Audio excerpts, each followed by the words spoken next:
அதே மாதிரி வெள்ளைக்காரன் ஆட்சியில் இருக்கிறப்ப கொடுக்கப்பட்ட நிலங்கள் ஆதி குடிகளுக்கு கொடுக்கப்பட்ட நிலங்களையும் இழந்திருக்கிறோம். இந்த ரெண்டுத்தையும் நம்ம மீட்கலைன்னா நம்ம அடுத்த கட்ட அரசியல் நம்ம என்ன அப்படின்ற ஒரு கேள்விக்குறி. இல்லை இந்த 13 வருஷமா என்ன பண்ணாங்க? கோர்ட்டை விட்டு தூங்கினாங்களா? எல்லாரும் தான் கட்சி ஆரம்பிச்சு 13 வருஷம் ஆச்சு இல்ல? 13 வருஷத்துல அன்றைக்கு கேட்டுக்கலாம்ல, இன்னைக்கு கேட்கிறாங்கன்னா அரசியல்.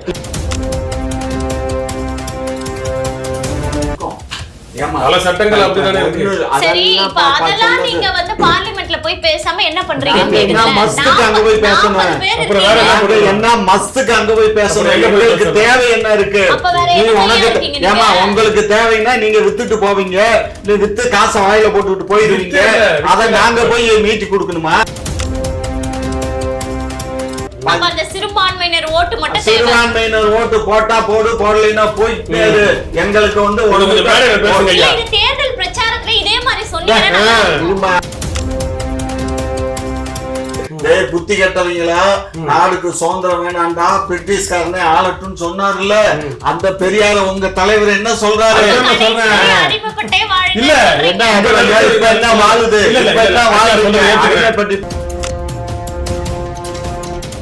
வர வச்சதும் அந்த அம்மா தான். இவங்க இங்க மட்டும் பேசிப்பாங்க. ஏங்க வர வச்சுதான் தண்ணி வந்துச்சா? திராவிடம் தரைய சும்மா டிஎம்சி கிட்ட வாங்கி கொடுத்தாங்கல்ல அவங்க. சும்மா இருமா. ஏதாவது அந்த பிராமணன் உங்களுக்கு வந்து பயந்துருக்கிறானா? அப்புறம் எதுக்கு திராவிட மாடல்? ஜெயலலிதாவை பார்த்து பயந்தது கூட இவங்களை பார்த்து எதுக்குமே பயப்படாம கட்சி தீவம் கொடுத்தாங்க. கருணாநிதி இருக்கப்ப கட்சி தீவம் கொடுத்துறாங்க RSS. இந்த அளவுக்கு நம்ம பேசாம இருந்தோம்னா, அதனால திராவிட மாடல்னு ஒண்ணு கிடையாது. RSSக்கான ஒரு மாடல், அது பிற்போக்குத்தரமான மாடல். வெள்ளைக்காரனுக்கு மாடல் இருக்கு, திராவிடம்னா ஒண்ணுமே கிடையாது. நாடு சுதந்திரம் அடையிறதுக்கு முன்னாடியே பெரியார் சொன்னாரு. நாடு சுதந்திரம் அடையிறதுக்கு முன்னாடியே பெரியார் சொன்னாரு. காங்கிரஸ் கட்சியில இருந்தாரு.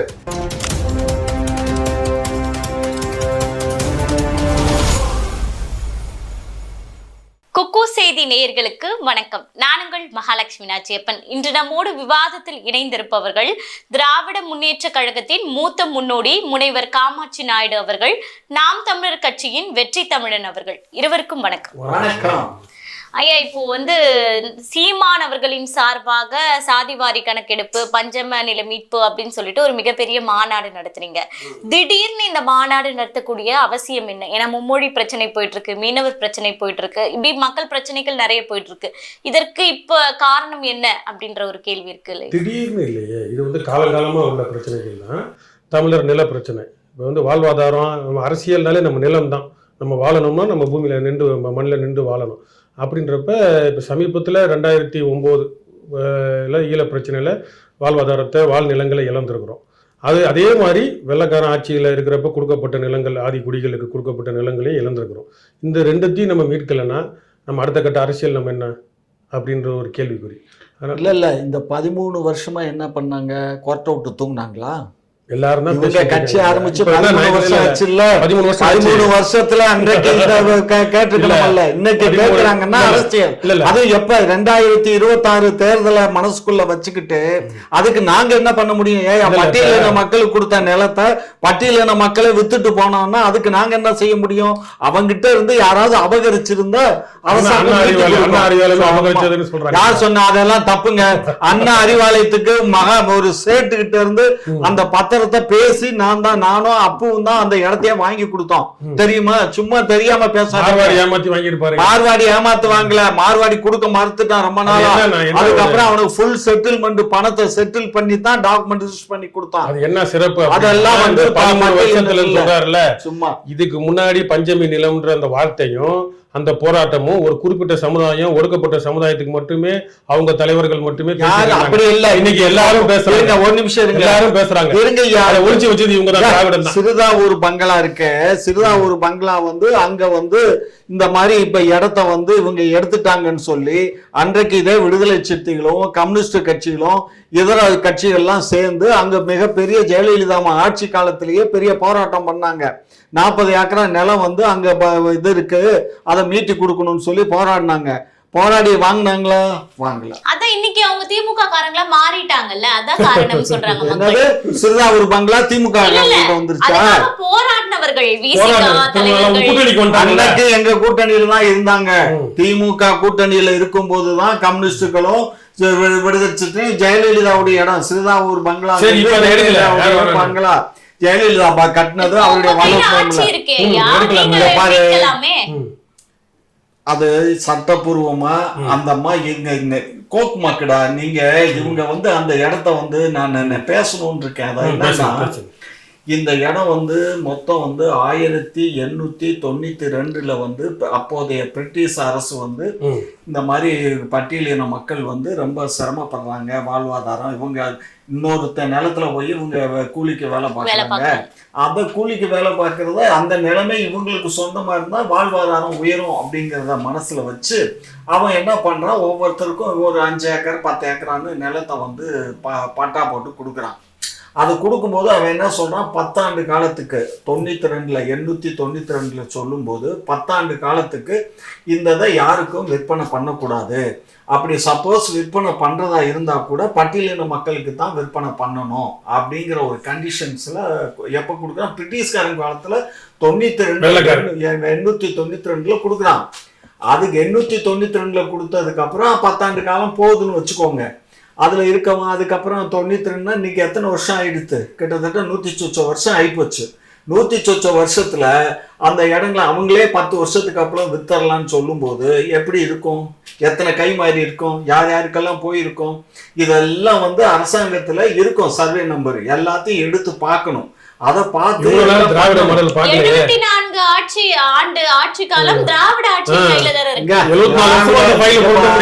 திராவிட ஆட்சி காலத்துல இருந்தாலுமே இப்ப உங்க நிலம் இருக்கு, நீங்க ஒரு இது வச்சுக்கோங்க, உங்க பேர்ல இருக்கிறத அவன் பிரிட்டிஷ்காரன் உங்களுக்கு கொடுக்குறான். நீங்க என்ன பண்றீங்க, உங்களுக்கு குடும்பத்துல நீங்க ஒரு பெரிய குடும்பமா கூட்டு குடும்பம், அப்ப நீங்க என்ன பண்றீங்க, உங்களுக்கு ஒரு 5 ஏக்கரா வாங்கியிருக்கீங்க, உங்க குடும்பத்துல ஒரு 10 பேர், 10 பேருக்கு ஆளுக்கு 6 ஏக்கரா பிரிக்கிறீங்க. நல்லா புரிஞ்சுக்கோங்க, ஆளுக்கு 6 ஏக்கரா பிரிக்கிறீங்க. அதுக்கப்புறம் அதுக்கு அடுத்த இன்னொரு தலைமுறை வந்துருது. அவங்க அந்த 6 ஏக்கரால என்ன பண்றான், ஆளுக்கு வீடு கட்டிக்கிறதுக்கோ அல்லது ஏதோ கொஞ்சம் கொஞ்சம் இடத்த வாங்குறோம், இல்லைன்னு மொத்தமா யார்ட்டையா வித்துட்டு அந்த காசை எடுத்துட்டு போயிடுறான். புரிஞ்சுக்கோங்க. அப்ப இதை என்ன பண்றதுக்கு இல்ல ஐயா சொல்றது சரி. ஒரு சமுதாயம் அந்த சமுதாய மக்களுக்கு தான் விற்கணும் அப்படின்னு இருக்குன்னு வச்சுக்கோமே. எப்படிதான் வித்து குட்டியா வந்திருந்தாலும் அவங்க ஆளுங்க கிட்ட தானே இருந்திருக்கணும். இப்ப அவங்க ஆளுங்க கிட்ட இல்லாம மத்த ஆளுங்க கிட்ட இருக்கே, அதுதான் இப்ப போராட்டம். அது ஏமாத்தி வாங்குனது, திருடி வாங்குனது, ஆக்கிரமிச்சது இந்த திராவிட மாடலோட வெற்றி. இங்க பாரு, பிரிட்டிஷ்காரன் போட்டது 92 அந்த சட்டம். அந்த 92 போட்டதுக்கு அப்புறம் நம்ம நாடு சுதந்திரம் அடைஞ்சிருச்சு. நம்ம நாடு சுதந்திரம் அடைஞ்சதுக்கு அப்புறம் அதுக்கு ஏதாவது மாற்று கருத்தா இந்திய அரசு ஏதாவது சட்டம் போட்டிருக்கணும், இல்ல சுப்ரீம் கோர்ட்லயாவது தீர்ப்பு கொடுத்துருக்கணும். ஒன்றும் கிடையாது, அது அப்படியே தான் இருக்குது. அது நம்ம சுதந்திரம் அடைஞ்சதுக்கு அப்புறம் அது மறுவாதா, அது அப்படியேவா இருக்கும்? பல சட்டங்கள் அப்படிதானே இருக்கு. சரி, இப்ப அதெல்லாம் நீங்க பார்லிமெண்ட்ல போய் பேசாம என்ன பண்றீங்க? என்ன மஸ்துக்கு அங்க போய் பேசணும், என்ன மஸ்துக்கு அங்க போய் பேசணும்? உங்களுக்கு தேவை என்ன இருக்கு? ஏமா உங்களுக்கு தேவைன்னா நீங்க வித்துட்டு போவீங்க, இல்ல வித்து காசை வாயில போட்டுட்டு போயிருவீங்க. அதை நாங்க போய் மீட்டி கொடுக்கணுமா? விற்க முடியும். அதெல்லாம் அவங்களுக்கு பிரிட்டிஷ்காரன் போட்ட சட்டங்க. புரியாம பேசாதீங்க. எல்லாம் பிரிட்டிஷ்காரன் ஆண்டுகிட்டு இருக்கான். இப்ப முடிஞ்சு போச்சு. அப்ப பிரிட்டிஷ்காரனே ஆளணும்னு சொன்னதுக்கு தான் பெரியார் தப்பு பண்ணாருன்னு பேசுனீங்களே. பிரிட்டிஷ்காரன் ஆட்சி இருக்கணும்னு சொல்லி பெரியார் சொன்னாரு. திமுக காரங்க என்ன பண்ண இயலும்? திமுக கிடையாது இது, புரிஞ்சுக்கோ. 1947 சுதந்திரம் கொடுத்தாச்சு. அப்பமே எத்தனை வருஷம்? 892க்கும் நாடு 47 சுதந்திரம் அடையும் போது எத்தனை வருஷம் ஆகி போச்சு? அப்பயே கிட்டத்தட்ட 2 தலைமுறை மாறி இருக்கும். அப்ப இருந்திருப்பான், புள்ள வந்திருப்பான், பேரன் வந்திருப்பான். இப்ப எவன் இருப்பான்? கொள்ளு பேரனோ கொள்ளு பேத்தியோ இருந்திருக்கலாம், இல்லாம கூட போயிருக்கலாம். பல தான் இடிச்சு இல்ல 100 ஆண்டு காலத்துல. இப்ப போயிட்டு அதை புடுங்கு இதை புடுங்குன்னா அதாவதுங்கன்னு ஆகா உள்ளாத ஊருக்கு போறதுக்கு வழி தேடுறதுதான் மாப்பிள்ளையுடைய வேலை. அந்த மாப்பிள்ளைக்கு கூட்டணியில் இருக்க திருமாவளவன் கிட்ட சொல்லுங்க, போகாத ஊருக்கு போற வழிதான் பஞ்சமி நில மீட்பு, அதனால கம்பு நிறைய ஒரு சீட்டை வச்சுக்கிட்டு அப்படின்னு சொல்லுங்க. பாருங்க, பஞ்சமி நில மீட்புங்கிறது தப்பு. பஞ்சமி நிலம் எங்க இருக்குங்கிறத முதல்ல லிஸ்ட் அவுட் பண்ணுங்க. லிஸ்ட் அவுட் பண்ணி நீங்க தான் பண்ணணும். நாங்க பண்ண வேண்டிய அவசியம் இல்ல. தேவை என்ன இருக்கு எங்களுக்கு? அப்ப அதிகாரத்துக்கே வரக்கூடாது. எங்களுக்கு தேவையே இல்ல. அந்த சிறுபான்மையினர் ஓட்டு மட்டும் சிறுபான்மையினர் ஓட்டு போட்டா போடு, போடலைன்னா போயிட்டே இரு. எங்களுக்கு வந்து ஒரு தேர்தல் பிரச்சாரத்துல இதே மாதிரி சொன்னீங்க. இவன் வந்து இடத்த கொடுத்தா இவன் வித்துட்டு போயிடுறான். புரிஞ்சுக்கா? விக்காத நிலங்களும் இன்னும் இருக்கு. இப்ப பட்டியலின மக்கள்ல இதுல பாத்தீங்கன்னா நம்ம திருவண்ணாமலையில ஒரு எனக்கு வேண்டிய ஒருத்தர் அன்பழகன் ஒருத்தர் அட்வொகேட்டு, அவருக்கு அவங்க அம்மா பேர்ல ஒரு பட்டியலினத்துக்கு அவங்க தாத்தா கொடுத்தது, தாத்தா பையன் அம்மா வந்து கடைசியில அவங்க அம்மா பேர்ல அந்த நிலம் பங்கு வந்து அந்த அம்மா ஒரு 5 ஏக்கரா இருக்கு கிரிவல பாதையிலேயே. அதை கூட என்ன ஒரு ஹோட்டல் போட்டுக்கோங்க நைனா அப்படின்னு சொல்லி சொன்னான். அதுக்கு என்ன வந்து என்ன பண்ணா, இப்போ ஒரு சர்டிபிகேட்டுக்கு ஆதி திராவிடர்கள்னு ஒரு பட்டியலின மக்களுக்கெல்லாம் ஆதி திராவிடர் சர்டிபிகேட் கவராவுக்கும் அதுல வருது. கவரா நாயுடுன்னு இருக்க கவராவுக்கு வந்து அது பட்டியலினத்துல வருது. அதனால அந்த சர்டிபிகேட்டை வாங்கி இந்த இடத்துல நீங்க ஒரு ஹோட்டல் போடுங்கன்னா, அப்பா சாமி எனக்கு ஹோட்டல் வேணாம் ஒண்ணும் வேணாம் என்னை விட்றான்ட்டு வந்துட்டேன். சரியா? அது மாதிரி இருக்கு. நீங்க அதாவது கிளாசிபிகேஷன் ஏமாத்தி வாங்குறது, மாத்துறது எப்படி சார்? 82 ஜாதி சார். சுப்ரீம் கோர்ட்ல பிரிட்டிஷ்காரன் காலத்துல போட்டோம் சார். நான் அந்த ஜீவோ எல்லாம் வச்சிருக்கேன். நான் ஒரு நாளைக்கு எடுத்து வந்து ஆபீஸ்லயே வச்சிடறேன். 82 ஜாதியை கிளாசிபிகேஷன் பண்ணி கெஜெட்லயே போட்டிருக்கான். பிரிட்டிஷ்காரன் காலத்துல போட்டாதான். அதுல என்னன்னா அந்த 82 ஜாதியும் இவங்க எல்லாம் ஆதி திராவிடர்கள் அப்படின்னு அந்த இதுல போட்டு சர்டிபிகேட் கொடுக்க சொல்றான். அவங்க எல்லாம் பட்டியலின மக்கள் அப்படின்னு சொல்லிதான் அவன் பண்ணியிருக்கான். புரியுதுங்களா? இந்த 82 ஜாதியில எல்லா ஜாதியும் இருக்கு, இன்க்ளூடிங் பாப்பான்ல கூட சில பேர் இருக்கான். பிராமின் இருக்கான், அதுல பாப்பான் போட்டிருக்கான், அதுல சில பேர் இருக்கான். ஆகையினால இது வந்து இன்னைக்கு அதை முடிக்காது. இந்த சமாச்சாரம் நடக்காத சமாச்சாரம். இது வந்து நாளைக்கு நான் எடுத்து வந்து வச்சிருவேன். அடுத்த டிபேட்ல போகும்போது இந்த ஆதாரங்களை பூரா நான் செஞ்சான். எங்க திராவிடம் ஒண்ணு செய்யலன்னு ஆதாரத்தை காட்டுவாங்க. எல்லாத்தையும் நான் எடுத்து கொண்டுட்டு வந்து வைக்கிறேன். ஃபைல் வச்சிருக்கேன். இப்போ மொபைல்ல சில ரெக்கார்டு இருக்கு. பட் இருந்தாலும் பக்காவா ஃபைல் இருக்கு. நான் எடுத்து காட்டுறேன். சுப்ரீம் கோர்ட் கொடுத்த தீர்ப்பு, அதை பேஸ் பண்ணி தமிழ்நாடு அரசு போட்ட தீர்ப்பு, அப்புறம் கெஜெட் பப்ளிகேஷன் இருக்கு. இப்போ ஆதி திராவிட நலத்துறையில இருந்து கொடுத்த சர்டிபிகேட் எனக்கே கொடுத்துருக்கேன். ஆதி திராவிட நலத்துறையில இருந்து இதெல்லாம் இருக்கு. நாங்க அப்ளை பண்ணியிருக்கோம். ஆதி திராவிட நலத்துறையிலுக்கு அந்த தாசில்தாருக்கு எங்களுக்கு சர்டிபிகேட் கொடுக்கணும். நானே எங்க பேரன் பேத்தி எனக்கு கொண்டு போட்டிருக்கேன். சரியா? இப்ப ஐயா சொல்றதை பார்த்தோம்னா, வெள்ளைக்காரன் வந்து 1892 இந்த பஞ்சமிகளை மீட்பு ஆளுகையில் உள்ள வெள்ளைக்காரன் கல்வி நிறுவனங்கள் கல்வி கொண்டு வந்தது கிறிஸ்டியன் மிஷினரிஸ். அவங்க மிஷினரிஸ் வர, கொலோனியல்ஸ் வர. இது வந்து பிரிட்டிஷ் மாடல், இது மிஷினரிஸ் மாடல், அப்படின்னு எத்தனையோ மாடல் இருக்கு. வெறுமனே கள்ள சாராயம் குடும்ப அரசியல் ஓட்டுக்கு காசு பண்ணதான் திராவிட மாடல். நீங்க ஏதாவது புதுசாக ஒரு மாடல் பண்ணுங்கன்னா எதுவுமே பண்ணலை. அது வெள்ளைக்காரன் கொண்டு வந்தான், இது வந்து இவன் கொண்டு வந்தான் தான் இருக்கு. அதில் இருக்க நல்ல பேரை மட்டும் வாங்கிக்கிறாங்க, சம்மந்தமே இல்லாம.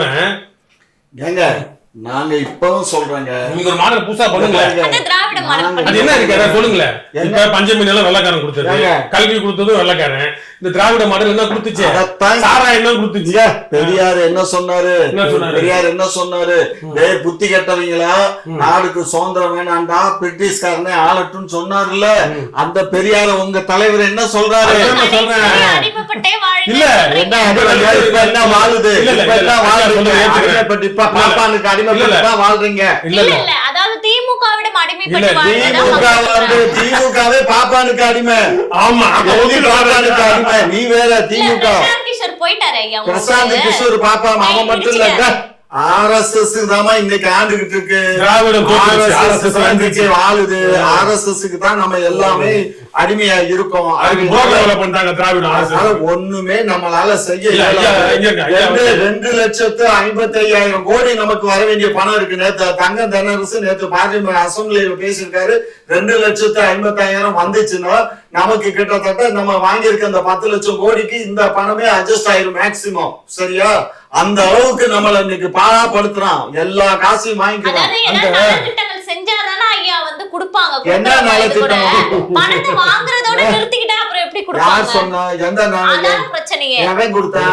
பட்ஜெட் தாக்கல் பண்றீங்க. ஆமா. வெள்ளை அறிக்கை விடுங்கன்றாங்க. இது வரைக்கும் போன பட்ஜெட்ல என்ன செஞ்சீங்க அப்படின்றத வெள்ளை அறிக்கை விடுங்கன்னு சீமான் அவர்கள் கேக்குறாரு. அதுக்கு என்ன பதில் சீமான் சொல்றீங்க? வந்து சட்டமன்றத்துல போய் கேட்கறதுக்கு சட்டமன்ற உறுப்பினரா எடப்பாடி கேட்டாருன்னா நியாயம் இருக்குது, அவருக்கு நாங்க பதில் சொல்லுவோம். இவருக்கு என்ன பதில்? எங்கல்ல நாலாந்தர பேச்சாளர் அவனா விட்டு தான் பேச விடணும் மாப்பிள்ளைய. அப்பதான் அவருக்கு வாக்கியம். பிரதான எதிர்க்கட்சி ஏடிஎம்கே கேக்குறாங்கல்ல, நேத்துக்கு கிட்டத்தட்ட 2 மணி நேரம் பேசினாரு. நேத்துக்கு ஃபுல்லா சட்டமன்றம் நேற்று ராத்திரி நான் தூங்குறதுக்கே 3 மணி ஆயிடுச்சு. பூரா சட்டமன்றத்தில் நடந்த பூரா இப்போ போட்டு நான் பார்த்தேன். கம்ப்ளீட்டா பேசியிருக்காரு எடப்பாடி, பேசிட்டே இருக்காரு. இந்த காவேரி இஷ்யூக்கு ஒரு தீர்மானம் கொண்டு வந்தாங்க. அந்த காவேரி இஷ்யூக்கு வந்து எல்லாரும் வந்து ஆதரிக்கணும்னு சொல்லி முதலமைச்சர் வாசிக்கிறாரு. ஒண்ணும் இல்ல, நமக்கு வந்து ஏற்கனவே சுப்ரீம் கோர்ட் கொடுத்து ஏற்கனவே பார்லிமெண்ட்ல தீர்மானங்கள் நிறைவேற்றப்பட்டதா வந்து நமக்கு அந்த ஒன்றிய அரசு வந்து நமக்கு உடைய டிஎம்சி மொத்தம் 600 சொச்சம் டிஎம்சி தண்ணீரை திறந்து விடணும். ஒவ்வொரு மாதத்துக்கும் இவ்வளவுன்னு கணக்கு இருக்கு, அது இந்த மாதத்துக்கு திறந்து விடணும். ஏற்கனவே குருவை சாகுபடி இப்போ நம்ம பண்ணியிருக்கோம், குடித நீருக்கு வேணும் அப்படின்னு சொல்லியிருக்கோம். அதுக்கு வந்து இந்த பொம்மநாட்டி ஒண்ணு இருக்கு, எனக்கு எங்க பழைய நம்பி தான். அந்த நம்பி பேசுது, நீங்க வந்து இந்த மாதிரி போடக்கூடாது, அந்த மாதிரி போடணும். பாரதிய ஜனதா கட்சியினுடைய இல்ல வானதி சீனிவாசன், வானதி சீனிவாசன் அப்படி போடணும் இப்படி போடணும், பெரிய கம்பி கிட்டத்தட்ட 3/4 மணி நேரம் அதே கம்பி கட்டிட்டே இருந்துச்சு. இவர் ஒண்ணு சொல்ல, அதை ஒண்ணு சொல்ல, அதை ஒண்ணு சொல்ல. அதுக்கப்புறம் ஏமா நீ இதுக்கு ஆதரிக்கலையா அதை சொல்லு, நாங்க ஆதரிக்கல, அப்ப விடு அப்படின்னு சொல்லிட்டு அதுக்கப்புறம் எடப்பாடி பேசுறாரு. எடப்பாடி பேசுறது இந்த தீர்மானம் தேவையான தீர்மானம். எப்போ இந்த 20 மாவட்டங்களுக்கு குடித நீர் ஆதாரம் வேணும், உடனடியாக அந்த தண்ணியை திறந்து விட்டு தான் ஆகணும். ஆகையினால அதோட சேர்த்து நம்ம வந்து இந்த ஒரு சப்ஜெக்டையும் சேர்க்கலாம் அப்படின்னாரு. அது ஏற்கனவே சேர்த்து இருக்குங்க, நல்லா பாருங்க அப்படின்னு சொல்லி அதை வாய்ச்சி கேட்க நல்லா இருக்கு. ஆனா வந்து ஒரு கான்கிரீட்டா ஒரு சம்பவமா செஞ்சது ஜெயலலிதா அந்த அம்மா தான். கச்சத்தீவுக்கு வந்து உச்ச நீதிமன்றத்துல வழக்கு போட்டு அவங்க கட்சிக்காரனை வருஷம் உறுதிமொழி எடுக்க விட்டது அந்த அம்மா தான். காவேரி உரிமையும் வந்து அரசு இதழில், மத்திய அரசு நடுவண் அரசு இதழில் வர வச்சதும் அந்த அம்மா தான். இவங்களை இங்க மட்டும் பேசிப்பாங்க. ஏங்க வர வச்சுதான் தண்ணி வந்துச்சா? தண்ணி திராவிடம் தரைய சும்மா இருமா. அன்னைக்கு மழை பெஞ்சிச்சு, தண்ணி வந்துச்சு. இப்பயும் கூட மழை வந்துச்சுன்னா தண்ணி வரும்.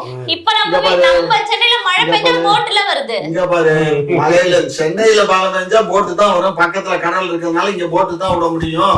நீ அங்க போய் ஒக்கனைக்கல்லுக்கு போய் பாரு, ஒக்கனைக்கல்ல எப்படி தண்ணி வருதுன்னு அங்க போய் பாரு. இங்க பாக்காத, மழை பெஞ்சா ஒக்கனைக்கல்ல வரும், காவேரியில வரும்.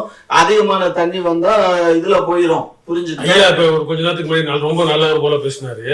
எங்க ஈவ ராமசாமி நாயக்கர் ஐயா வந்து இந்தியா சுதந்திரம் வேணாம், வெள்ளக்காரனே ஆளட்டும் அப்படின்னு. இப்ப ஐயா 2-3 புரிதல் சொன்ன மாதிரி நான் ஒரு விளக்கம் சொல்றேன் பாருங்க. வெள்ளக்காரன்றது நம்ம 2-3 வகையா பிரிக்கணும். வெறும் வெள்ளக்காரன் இல்லை, ஆட்சி அதிகாரத்துக்கு வந்து கொலோனியல்ஸா வந்து ஜானிகள் மல்லபாக்கு படுகொலைகள் பலது பண்ணாலும் அதுல ஒரு சில நல்லவங்க இருக்கிறாங்க. இந்த பெனிக்யூக்கு ஆனா சொத்தை விட்டு கட்டின ஆனா கிறிஸ்டியன் மிஷினரிஸ் வேற, இது வேற, கொலோனியல்ஸ் வேற. பெரியார் சும்மா சோம்பேறித்தனமா உட்காந்துக்கிறதுக்கு ஈவ ராமசாமி வெள்ளக்காரனே ஆகிட்டு போட்டோம், நம்மளுக்கு வம்பு இல்லை அப்படின்னு நினைச்சுக்கிட்டு உட்காந்துட்டாரு. இதை நம்ம புரிஞ்சுக்கணும். இன்னொரு பக்கம் ஐயா கொப்பளிச்சாரு, கொந்தளிச்சாரு. எல்லாம் பிராமணன் தான், எல்லாம் பாப்பான் தான், டெல்லியில இருக்கு இந்தியான்னு. சரி, 50 வருஷமா நீங்க ஆள்றீங்க, ஏதாவது அந்த பிராமணன் உங்களை கண்டு பயந்துருக்கிறானா? அப்புறம் எதுக்கு திராவிட மாடலு? ஜெயலலிதாவை பார்த்து பயந்தது கூட இவங்களை பார்த்து எதுக்குமே பயப்படாம கட்சித்தீவை கொடுத்துருக்காங்க. கருணாநிதி இருக்கப்ப கட்சித்தீவை கொடுத்துருக்காங்க RSS. இந்த அளவுக்கு நம்ம பேசாம இருந்தோம்னா நம்மள அவன் சொன்னான்ல சூத்திரன் சொல்றான்ல, அது மாதிரி நம்மள இன்னும் இழிநிலையில உண்டு பண்ணிருப்பாங்க. கொஞ்சமாவது நம்ம எதிர்ப்பு தெரிவிக்க போய்தான் கொஞ்சம் அளவுக்காவது இருக்கு. அவ்வளவுதான், வேற என்ன செய்ய? உதயநிதி வர வரைக்கும் கொஞ்சமாவது நம்ம எதிர்ப்பு தெரிவிச்சதுனாலதான் இந்த அளவுக்கு பாப்பா விட்டு வச்சு அளவுல செஞ்சிருக்கணும். ஒரு பிராமண பொம்பளை செஞ்சதும் ஜெயலலிதான்ற ஒரு பிராமண பொம்பளை செஞ்சதை கூட எதுவுமே செய்யாம குடும்ப லாபத்துக்காக உட்காந்துக்கிட்டு ஊழல் கும்பிட போட்டுக்கிட்டு இந்த நேருவின் மகளே வருக கச்சத்தீவை கொடுத்தது இந்திரா காந்தி. அப்ப இந்திரா காந்தியை முறைக்கணுமா இல்லையா? எப்படி கொடுக்கலாம்? நீ எங்க ஊருக்கே திரும்ப வரியா முறைக்காம இந்த நேருவின் மகளே வருக. அடுத்து சோனியா காந்தியை திட்டுறது, எல்லாம் பண்றது, மத்திய அரசு திட்டுறது. அப்புறம் இத்தாலி மகளே வருக. இப்படியே மாறி மாறி வருகன்னு ஊழல் கும்பிட்டு போட்டு இவங்க சுய லாபத்துக்காக விவகாரத்துல கூட சைன் போட்டு விளையாடுறாங்க அப்படின்னு டிவிகே சார்பா ஒரு குற்றச்சாட்டு வச்சார்ல விஜய். இதை எப்படி பாக்குறீங்க? இப்ப மும்மொழி விவகாரத்துல பாத்தீங்க அப்படின்னா சிபிஎஸ்சின்றதும் ஒரு மும்மொழி தான். அதை இந்தி கட்டாயமா கொண்டு வரான், எல்லாம் பண்றான். சிபிஎஸ்சி எதுக்கு முதல்ல அனுமதிச்ச? நீ மெட்ரிகுலேஷன் ஸ்டேட் போர்டு சமச்சீர் கல்வின்னு கருணாநிதி ஐயா கொண்டு இல்ல அந்த பள்ளிகளை நடத்துறது யாருன்றதால தான் அதை அனுமதிச்சிருக்காங்க. அதிகமா நடத்தக்கூடியவங்க இவங்களுக்கு சம்பந்தப்பட்ட நடத்துறாங்க. விவேகானந்தா சமஸ்கிருதத்தை வளர்க்கறதுக்கும் இந்துத்துவாவை வளர்க்கறதுக்கும் RSS வளர்க்கறதுக்கும் தான் இந்த CBSE பள்ளிக்கூடங்கள் இன்றளவும் பயன்படுது. அதெல்லாம் அனுமதிச்சுட்டு அதுல இவங்க கம்பெனிக்கு திறந்துட்டாங்க. இப்போ புதுசா மத்திய அரசு கொண்டு வரான், நடுவண் அரசு அந்த பள்ளிக்கூடம் மோடி பேர்ல அந்த பேர்ல கொண்டு வரான். கொஞ்சம் காசு கம்மியா படிக்கட்டும், இந்த இந்திய சமஸ்கிருதத்தையும் எளிதா பரப்புவோம்னு கொண்டு வரான். இதுக்கு தடை போடுறாங்க. நீங்க இந்திக்கு எதிர்ப்பு இல்ல பிற மொழி திணிப்புக்கு எதிர்ப்புனா நீங்க CBSE தடை போட்டுருக்கணும். தமிழ்நாடு நாங்க பாத்துக்கிறோம் அப்படின்னு. புரியாம பேசுறீங்க. ஏங்க நீங்க மத்தவங்க மாதிரி பேசாதீங்க. நீங்க ஒரு கிராஜுவேட், ஒரு விஷயத்த புரிஞ்சுக்கோங்க. அதாவது வந்து CBSE ஸ்கூல் யாருடைய கண்ட்ரோல்ல இருக்கு? CBSEங்கிறது சென்ட்ரல் போர்டு. அவங்கதான் அவங்கதான் பெர்மிஷன். தமிழ்நாடு அரசுக்கும் அதுக்கும் சென்ட்ரல்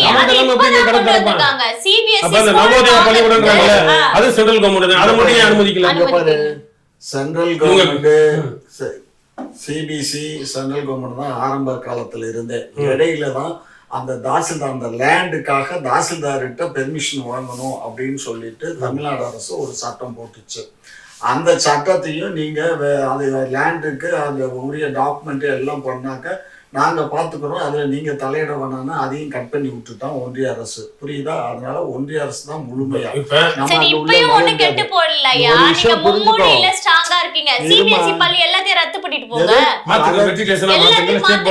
எதை யார் மாத்த முடியும்? ஒன்றிய அரசனுடைய பெர்மிஷன்ல தனியார் நடத்தக்கூடிய பள்ளிகள் அது. அத நீ பண்றதுக்கு உனக்கு யாரு அதிகாரம் இருக்கு? ஒண்ணுமே தெரியாம உட்கார்ந்துட்டு நீ பேசுற அவரும் பேசுறாரு. என்ன பேசுறீங்க? மாநில அரசு சம்பந்தமே இல்ல. தெலுங்கானா அரசாங்கம், பஞ்சாப் அரசாங்கம், பல அரசாங்கம்லாம் வந்து தன் மொழியை வந்து CBSE பாடத்திட்டங்களை கட்டாயமாக்கணும் அப்படின்னு இருக்கு. தமிழ் மொழி வந்து ஆப்ஷனா இருக்கு. CBSE இருக்கு ஆப்ஷன், வேணும்னா எடுத்துக்கலாம், வேணாம்னா விட்டுறலாம். எல்லா மாநிலத்தையும் அப்படித்தான். அப்படி இல்ல, அதெல்லாம் கிடையாதுங்க. அப்படி எல்லாம் மாத்த இயலாதுங்க. உங்களால இயலாது. இங்க பாருங்க, CBSE ஸ்கூல்ல விருப்ப பாடமா தமிழ் இருக்கு. புரிஞ்சுக்கோங்க. தமிழ் வந்து விருப்ப பாடம். ஃபர்ஸ்ட் லாங்குவேஜ் வந்து English, second language Hindi, third language வந்து நீங்க எதை வேணாலும் தமிழ் அந்த மாநிலத்தின் மொழியே இருக்கணும். இல்ல விருப்ப பாடமா தமிழ் எப்படி தமிழகத்துல இருக்கலாம்? அது வந்து நம்மளுடைய இதுலதான் இருக்கும். எது ஸ்டேட் போர்டு இருக்குல்ல, ஸ்டேட் போர்டுல இருக்கும். அதே மாதிரி மெட்ரிகுலேஷன் ஸ்கூல்னு ஒண்ணு இருக்குல்ல, மெட்ரிகுலேஷன் ஸ்கூல்லயும் நம்ம வச்சுக்க முடியும். ஏன்னா மெட்ரிகுலேஷன் ஸ்கூலும் நம்ம கண்ட்ரோலு, அதே மாதிரி ஸ்டேட் போர்டும் நம்ம கண்ட்ரோலு, ரெண்டுலயும் நம்ம வச்சுக்க முடியும். CBSE ஸ்கூலு, கேந்திர வித்யாலயா இதெல்லாம் ஒன்றிய அரசு கண்ட்ரோல். இதெல்லாம் பேசாதீங்க. வேற சப்ஜெக்ட் வாஜ்பாய் ஆட்சி காலத்துல என்ன பண்ணாங்கன்னா, இவங்க சொல்ற சோகால்டு திராவிடம்னே வச்சுப்போமே, ஆனா ஏமாத்திட்டாங்க. அந்த காலத்துல தமிழர்னு சொல்லாம அந்த வார்த்தையை பொறுத்தாங்க. அவர் வாஜ்பாய் என்ன பண்றாரு, CBSE பள்ளிக்கூடத்துல தான் திணிக்கிறாரு. 6வது 9வது 12வதுன்னு போட்டு என்ன பண்றாரு அப்படின்னா, அது ஆரிய கலாச்சாரம், சிந்து சமவெளி நாகரிகம் வந்து ஆரிய நாகரிகம்னு திணிக்கிறாரு. அந்த வாஜ்பாயை பத்தி இவங்க தாத்தா கருணாநிதி என்ன சொல்லியிருக்கிறாரு, right man in wrong party. Vajpayee வந்து ஒரு ஜென்டில் மேன் சொன்னவர். அப்ப இவங்க தேவனா RSS கூட்டணி வைப்பாங்க, தேவனா சோனியா காந்தி குடும்ப கூட்டணி வைப்பாங்க, எல்லாம் வச்சுட்டு கடைசியில் எப்படி ஒப்பாரி வைக்கிறது? எப்படி வெள்ளக்காரனே இருந்திருக்கலாம், RSS காரனை ஒட்டோன்னு. அதனால திராவிட மாடல்னு ஒண்ணு கிடையாது. RSSக்கான ஒரு மாடல், அது பிற்போக்குத்தனமான மாடல். வெள்ளக்காரனுக்கு மாடல் இருக்கு, திராவிடம்னு ஒண்ணுமே கிடையாது. நாடு சுதந்திரம் அடையிறதுக்கு முன்னாடியே பெரியார் சொன்னாரு. நாடு சுதந்திரம் அடையிறதுக்கு முன்னாடியே பெரியார் சொன்னாரு. காங்கிரஸ் கட்சியில இருந்தாரு. காங்கிரஸ் கட்சியில இருந்து அவர் தான் மாநில தலைவராக இருந்து அதை ரிசைன் பண்ணிட்டு அவர் தான் திராவிட கழகத்தை ஆரம்பிக்கிறாரு. திராவிட கழகத்தை ஆரம்பிச்ச போது அதுக்கு வந்து என்ன பண்றாருன்னு சொன்னா, இந்த நாடு சுதந்திரம் அடையணுங்கிற பிரச்சனையை வந்து சுதந்திரம் அடைஞ்சாலும் பாப்பானுடைய டாமினேஷன் தாண்டா இருக்கீங்களா தமிழ்நாட்டுல இல்ல, இந்திய அளவுல அவன் தான் பண்றான், பாப்பான் தான் பண்றான். ஆகையினால பிரிட்டிஷ்காரனே பரவாயில்ல, இந்த பிசாசு பெருசா அந்த பிசாசு பெருசாங்க, இந்த பிசாசை காட்டிலும் அந்த பெருசு, அந்த பிசாசு நல்லது செய்யற பிசாசா இருக்கு, இவன் நம்மள கபாலீஸ்வரம் பண்றது அடிமையாக்குற தொழில் இருக்கு அப்படின்னு சொல்லித்தான் அவர் சொன்னாரு. அதைத்தான் இன்னைக்கு இவங்க ஒருங்கிணைப்பாளர் இருக்காரு மாப்பிள்ளை சாரும் இவரும் சேர்ந்துகிட்டு எங்களை கழுவி ஊத்துற வேலையை. அதுக்கப்புறம் வந்து இவங்க திராவிடமும் பிசாசு, திராவிட பிசாசு தான் எல்லா பிசாசு பெரிய பிசாசா இருக்கு. இவங்க நல்லது செய்யணும்ல, சரி, வெள்ளைக்காரன் போனது போயிட்டான். அது ஒட்டுமொத்த போராளிகள், புரட்சி பாடகர்கள், போராளிகள், பாரதியார், நம்ம தமிழ், நம்ம வாவு சிதம்பரம், செக்கிழுத்து நம்மளாம் போராடி இந்தியா முழுக்க சேர்ந்து நம்ம வென்றுட்டோம். அதில் பெரியாருக்கு ராமசாமிக்கு எந்த பங்களிப்பும் இல்லை.